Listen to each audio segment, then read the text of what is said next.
It was an historic day in federal parliament when the nation's $130 billion JobKeeper program was tabled. The monster package will subsidise wages and keep people in work. A short time ago, I spoke with Treasurer Josh Frydenberg out of Canberra. Treasurer, thank you for your time. Most of us get toey if we put a 10% deposit down on a car or a house. Tell me, how did it feel as a Treasurer today to present a $130 billion spending package without a squeak of protest? Well, it's a lot of zeros, 10 in fact, on $130 billion, and it's quite a moment in the history of the Australian Parliament because we've reached across the political divide to pass legislation that is effectively going to save millions of Australian jobs. I mean, no one could have predicted this global pandemic, and no one could foresee the severe economic impact that it would have on lives and livelihoods. And so today's measure, I think, is really important in not just providing a psychological boost to the nation, but a practical material boost with this level of financial support. Australians are quite used to political parties tearing both yourselves and each other apart. Do we need to get used to this new spirit of cooperation? Well, this is a Team Australia moment, and whether you're the government or the opposition, whether you're federal or whether you're state, whether you're in the business community or the not-for-profit sector, everyone has a role to play, and everyone's interests are aligned, namely to keep Australians in jobs and to keep Australian businesses in business and to ensure the safety and the good health of all Australians. The Prime Minister keeps saying that we will look different on the other side of this.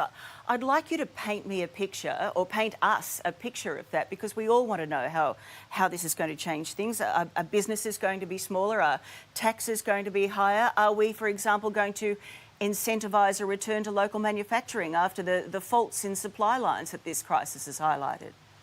Well, I think that's going to be a genuine conversation, not just here in Australia, but internationally, about the impact that a major economic crisis such as this one has on those global supply chains and the level of self-sufficiency nations need to have in certain areas. Now, we're self-sufficient when it comes to agriculture.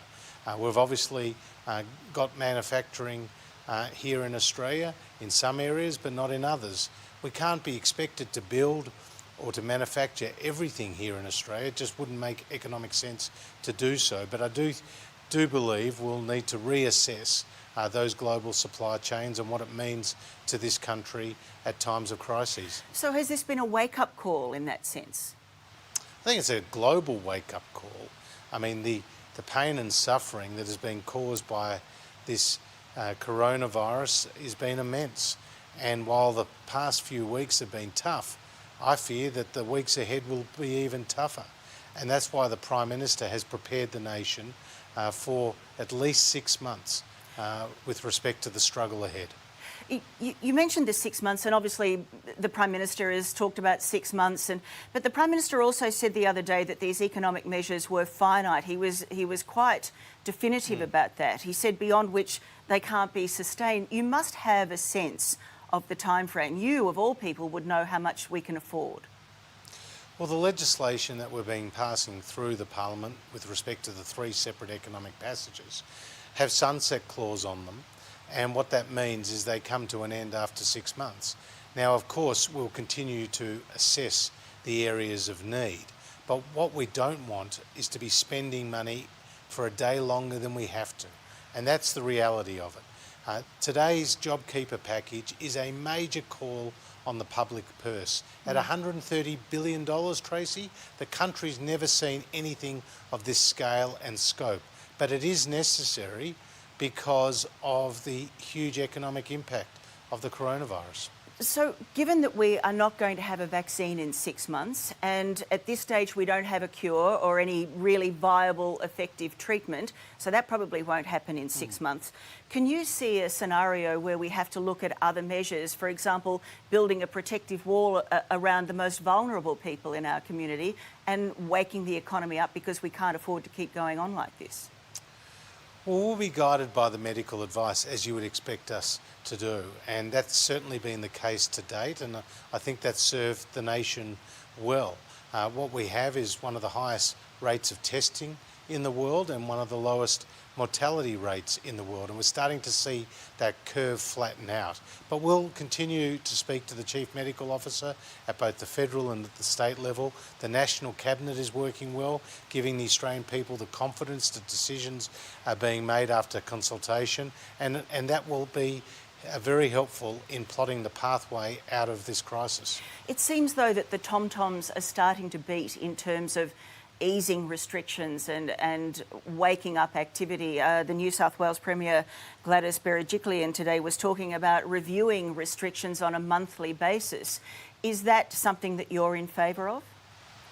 Well, restrictions, just as financial incentives and initiatives, are never set and forget. We've got to continue to reassess them against the best available evidence. But my view is that the health restrictions will be here for some time yet, and that's because the threat is real. And the reason why we've started to see a flattening out of that curve is because we've put in place the quarantine, the isolation, the contact tracing of people who have come into contact with coronavirus victims. This is really important as part of the medical solution, the medical answer to what is a really challenging problem. It is a juggling act for which it would appear there's no clear exit path.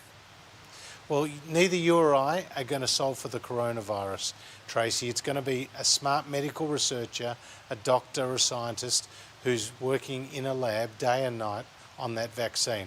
Let's hope they find it sooner than later. I'm confident that they will. Exactly when, we just don't know, but I'm confident that they will find that vaccine in due course. Fingers crossed. Thanks very much for your time.